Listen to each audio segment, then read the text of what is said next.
Casamance fait partie du Sénégal. Il faut être Sonko pour dire cela et être pardonné. Si quelqu'un d'autre l'avait dit, il aurait été bombardé. Les gens sont trop cléments avec Sonko. Parce qu'il a une équipe d'insulteurs. Tout le monde panique, tremble. Mais ça, il a pu, de par cette équipe d'insulteurs, tétaniser les Sénégalais.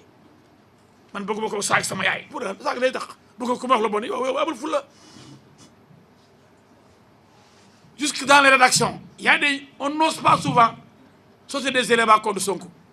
Parce qu'on voit qu'il y a les gosses qui attendent. Les réseaux sociaux attendent. Tap, tap. Maïmouna Ndour Faye, qui invite El Hadj Diouf, menace de mort. Madi Tourapom, qui invite El Hadj Diouf, menace de mort.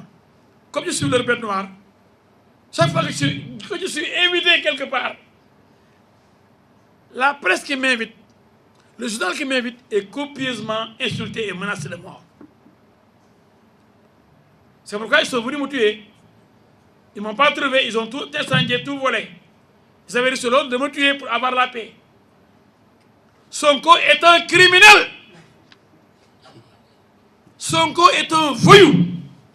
Sonko est un tueur. Sonko est inhumain et méchant. Dans le monde entier, aucun avocat n'a été agressé, sa maison brûlée, parce qu'il défendait ou il défend une personne contre un homme politique.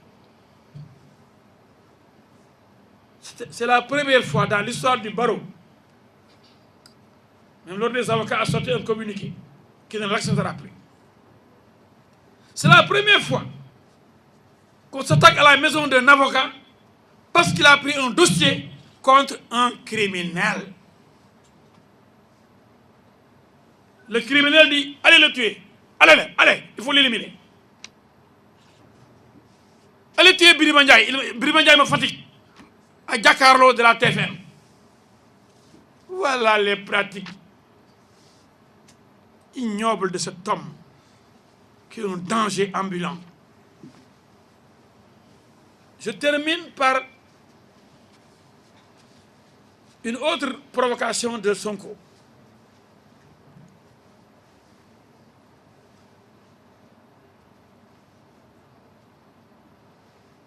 Vous savez, cet homme est malade, Sonko est malade. Mais c'est un fou dangereux. Il y a des fous gentils, hein. Quel genre de maladie? Mais c'est une maladie mentale. Les fous ont une maladie mentale. Mais pas sexuelle. Non. Je ne veux pas aller jusque-là. Là, laissez la justice faire son travail. Moi, je m'occupe du fou Sonko. Je m'occupe du malade mental Sonko.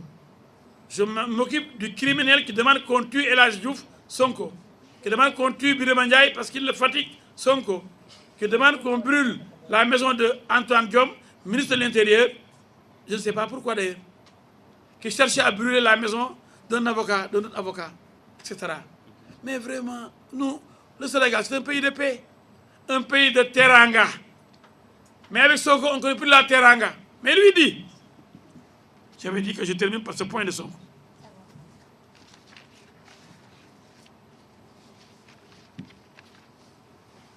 Sonko dit, il assume tout, que le pays brûle, qu'il s'en fiche. Il a dit, il dit, si on me donne une gifle par la joue droite, je ne vais pas tendre la joue gauche. C'est ça qu'il a dit. Mais Sonko, quel mot que mais vous savez que Sonko est un traître. Vous savez, et il a dit, il faut suivre son discours pendant la campagne présidentielle. Il a dit, si je gagne la présidentielle, je vais résilier les contrats de pétrole. Sonko ne voit que le pétrole et le gaz. Il sait que c'est des milliers de milliards. Dans 2 ans, on va produire. L'homme est omnibulé par les milliards du pétrole. Et il est prêt, en disant que s'il gagne, il va résilier les contrats, à travailler pour les autres compagnies pétrolières pour déstabiliser le Sénégal et leur donner notre pétrole. L'essentiel pour lui, c'est d'encaisser des milliards. C'est ça l'homme anti-système. Ça, c'est un traître qui est prêt à installer le bordel dans le pays, comme dans les autres pays où il y a du pétrole. Il y a des lobbies et leurs représentants, comme Sonko, qui sont des traîtres et qui sont prêts à vendre leur pays, à mettre le pays à feu et à sang, en disant, Seigneur Moutara, ici l'autre jour, il a répondu avant-hier que je ne veux pas de vos recommandations. Moi, je ne suis pas pour la paix. Quiconque me frappe, je le frappe. Lui, qui le frappe? Il n'a qu'à dire, j'ai frappé El Hadji Diouf, j'ai frappé Birima Ndiaye, j'ai frappé Auchan, j'ai frappé Total, Antoine Diome, etc.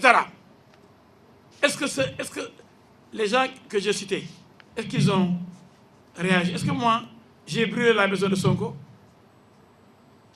Est-ce que Birima Ndiaye s'est attaqué à la voiture de Sonko? Est-ce que Auchan a envoyé des hommes de main ou des, je sais pas, des éléments de sécurité pour aller faire la fête à Sonko?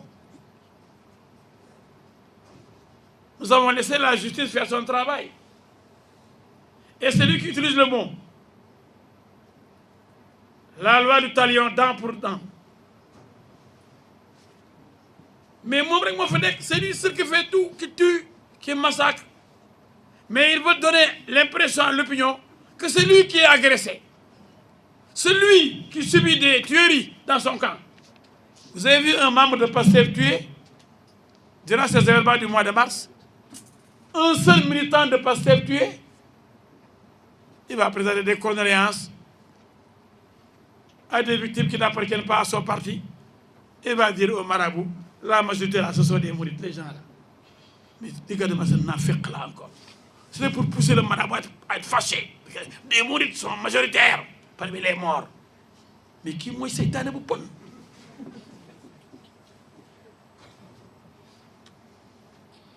Ce criminel-là, il faut l'arrêter. Il est pire que les Inno. Paix à son âme.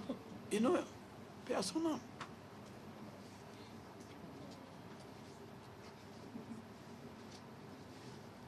Alors, je veux dire que je vais terminer par ça parce que c'est extrêmement important. Ousmane Sonko est un mercenaire qui veut résilier les contrats de pétrole pour revendre et vendre même notre pétrole, pour encaisser des milliards. Il n'est mu que par l'argent. Même les appels là, même quoi là, c'est des, je ne sais pas comment ils trouvent ces mots tellement bizarres.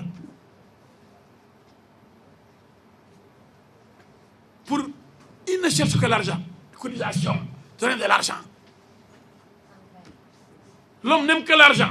Les terrains, il les vend, il l'achète, il tue, il vole.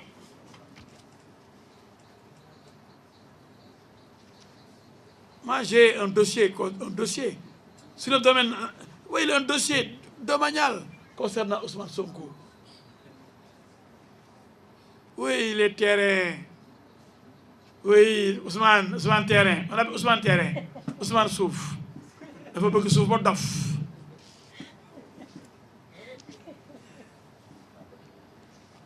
Je vais passer à la version Wolof. Non, je continue à Wolof. Après, vous allez poser les questions. Non, rapidement, le Wolof. Bon, je vais nuyu mbooloo mi di nuyu journaliste yi di wax ne tey bis bu rëy la.